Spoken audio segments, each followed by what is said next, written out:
By October 1982, it wasn't just Chicago that was afraid. It was the entire country. Millions of bottles pulled from shelves. Families across America throwing out medicine they'd trusted for years. Because somewhere in the quiet suburbs outside Chicago, someone had turned a bottle of pain medicine into a weapon. 7 people were already dead, and no one knew why. Let's go back 3 days earlier, before the recalls, before the headlines, before anyone knew what was coming. September 29, 1982, Elk Grove Village, Illinois, a quiet suburb outside Chicago. 12-year-old Mary Kellerman. It was an ordinary morning. Her parents gave her a single extra-strength Tylenol capsule. It was meant to help, but within hours she collapsed. Paramedics were called immediately, but it was already too late. Also, a 27-year-old postal worker named Adam Janis came home from work. He complained of chest pain and lay down to rest. He never woke up. His family rushed to the hospital, devastated.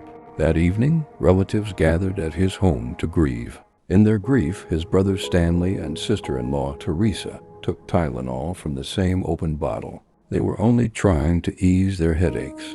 Neither of them made it through the night. 3 people from one family dead within hours of each other. And the deaths didn't stop there. In the days that followed, Mary Reiner collapsed at her home in Winfield. Mary McFarland died at work in Elmhurst, and flight attendant Paula Prince collapsed in her Chicago apartment. 7 deaths, all across the Chicago area, all within days of each other. At first, doctors were baffled. Each death looked like a separate, unrelated tragedy, but 2 off-duty firefighters, Richard Keyworth and Philip Capitelli, noticed something the hospitals hadn't. They compared notes from the Janus family tragedy and found the connection no one else had made. Every single victim had taken Tylenol before they died. Investigators rushed the capsules to a laboratory. Tests confirmed the horrifying truth. The capsules were laced with potassium cyanide, a poison powerful enough to kill within minutes. Word spread fast. Johnson & Johnson made an unprecedented decision. They pulled over 31 million bottles of Tylenol from shelves nationwide. It was the largest consumer product recall in American history. But this wasn't a manufacturing accident. What investigators uncovered next would reveal something far more disturbing. Investigators traced every tainted bottle back to its source. What they found was chilling. The bottles came from different factories, manufactured months apart. This meant the poisoning didn't happen at the factory. It happened after the bottles reached store shelves. Someone had walked into these stores and have quietly opened the bottles and added the poison and returned the bottles back on the shelf like he was never there. It wasn't an accident. It was a deliberate act aimed at random strangers. Weeks later, a letter arrived at Johnson & Johnson's headquarters. It demanded $1 million to stop the killings. The FBI traced the extortion attempt. The man behind it was James W. Lewis.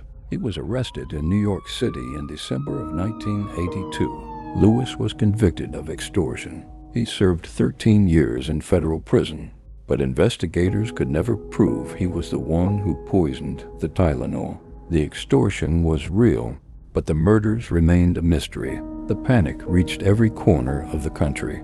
Store shelves emptied within days. Families across America emptied their medicine cabinets. Copycat scares were reported in cities far from Chicago. The fear had become national. In 1983, Congress responded. They passed what became known as the Tylenol Bill. It made tampering with consumer products a federal crime. The pharmaceutical industry changed forever. Tamper-evident seals became mandatory. It's why every bottle you buy today clicks, seals, and locks. A safeguard born from tragedy. But for all the change this case forced onto the world, one question was never answered. James Lewis was never charged with the murders. He always denied involvement in the poisonings. He died in July of 2023 at the age of 76. Taking whatever he knew with him, the FBI has never officially closed the case. Advances in forensic science have been applied more than once, without a single breakthrough. To this day, no one has ever been convicted of the Chicago Tylenol murders. 7 ordinary people on an ordinary day never made it home. Their case remained open. It still stands as a reminder that some truths are still waiting to be found. This is Truth Ledger, where every case has a record. Subscribe because the next story might be one you never knew was true.